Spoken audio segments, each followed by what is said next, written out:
आज का विषय मन फिराओ, बॉर्न अगेन। यूहन्ना की पुस्तक अध्याय 3 वचन 3, यूहन्ना 3:3 लिखा है, यीशु ने उसको उत्तर दिया, मैं तुझसे सच सच कहता हूँ, यदि कोई नए सिरे से न जन्मे तो परमेश्वर के राज्य देख नहीं सकता। अब यहाँ पर एक व्यक्ति है जो यहूदियों का सरदार था, जिसको शास्त्र की बहुत अच्छी पहचान थी और वो यीशु की शिक्षाओं से बहुत प्रभावित था। यीशु जो चमत्कार करते थे उसे वो देखकर समझ गया था कि यीशु ही मसीह है। वो समझ गया था कि यीशु ही परमेश्वर का पुत्र है, क्योंकि यीशु मसीह जो चमत्कार करते थे वो अद्भुत थे, जैसे अंधों को आंखें देना, कोढ़ियों को चंगा करना, अंधे देखते थे, बहरे सुनते थे, कोढ़ी चंगे किए जाते थे, मुर्दे भी जिलाए जाते थे।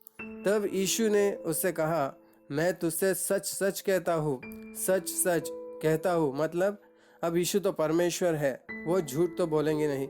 लेकिन जब कोई महत्वपूर्ण बात यीशु को कहनी होती थी, तब यीशु सच सच कहता हूँ ऐसी भाषा की प्रणाली का उपयोग करते थे। और ऐसा कई बार यीशु ने अपने वचन में कहा है। अब यदि कोई नए सिरे से न जन्मे, अब नए सिरे से जन्मना मतलब क्या होता है? जब कोई भी व्यक्ति इस वचन को सुनेगा या पढ़ेगा तो वह यही सोचेगा, क्या ऐसा हो सकता है? कोई फिर से जन्म कैसे ले सकता है? और ठीक ऐसा ही निकोदेमुस ने भी सोचा। और अगले वचन में यूहन्ना 3:4 में निकोदेमुस ने यीशु से कहा, मनुष्य जब बूढ़ा हो गया तो कैसे जन्म ले सकता है?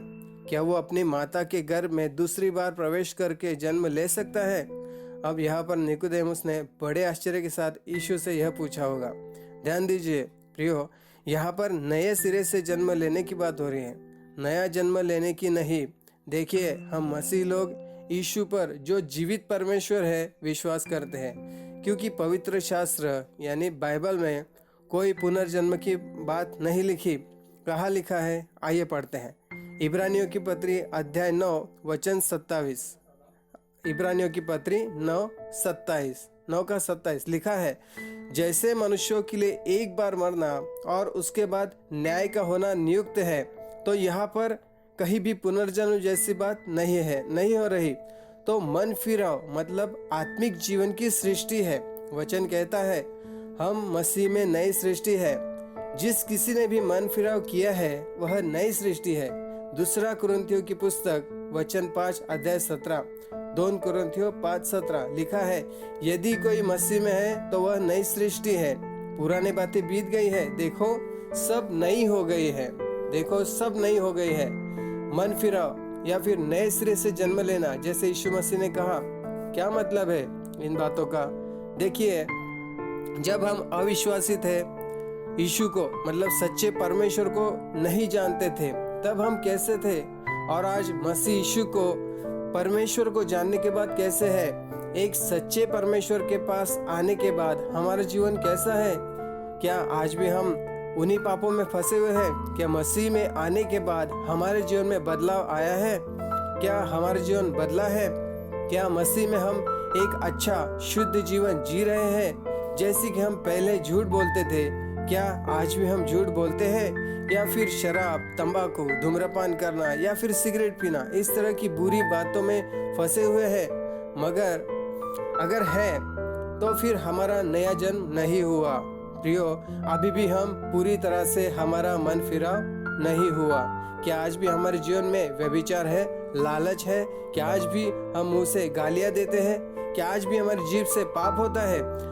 पहली कुरिन्थियों की पत्री अध्याय 5 वचन 7, 1 कुरिन्थियों 5:7 में पौलुस कहता है, पुराना खमीर निकालकर अपने आप को शुद्ध करो कि नया गुंदा हुआ आटा बन जाओ।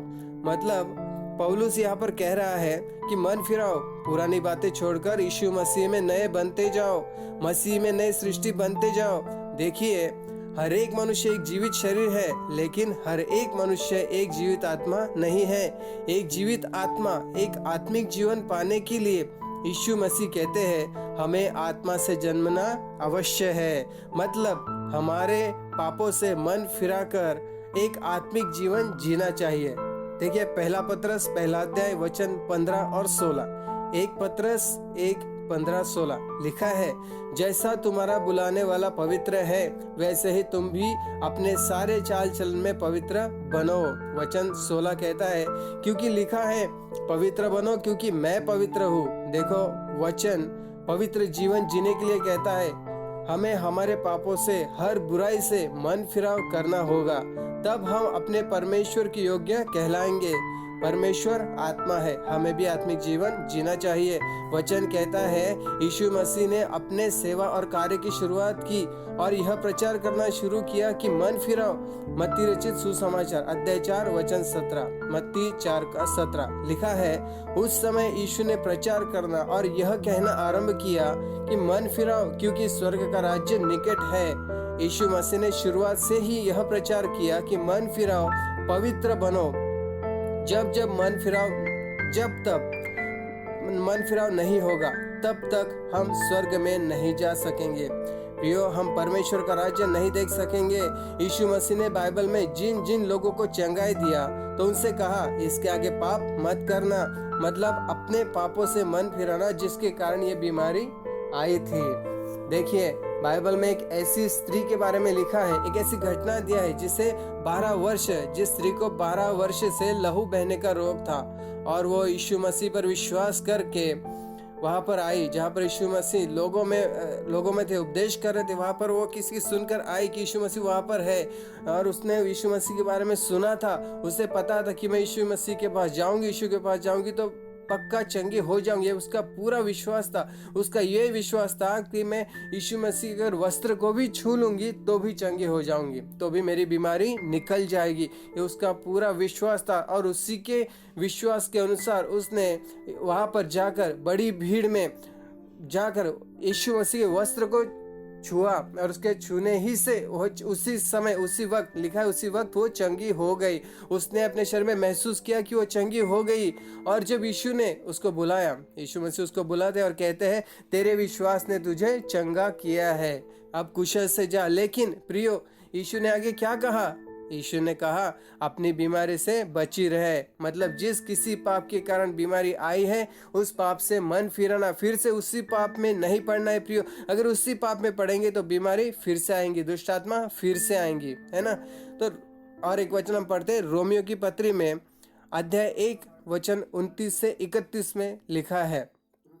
रोमियो की पत्री अध्याय 1 29 से 31 लिखा है, इसलिए सब प्रकार के अधर्म और दुष्टता और लोभ और बैर भाव से भर गए और डाह और हत्या और झगड़े और छल और ईर्ष्या से भरपूर हो गए और चुगलखोर, बदनाम करने वाले, परमेश्वर से घृणा करने वाले, दूसरों का अनादर करने वाले, अभिमानी, डिंग मार, बुरी बुरी बातों के बनाने वाले, माता पिता की आज्ञा न मानने वाले, निर्बुद्धि, विश्वासघाती, माया रहित और निर्दय हो गए। ये सारी बातें जो हम में होती है, परमेश्वर का वचन कहता है कि इन सब से मन फिराओ, इन सब को छोड़ दो ताकि तुम परमेश्वर के राज्य को देख सको, स्वर्ग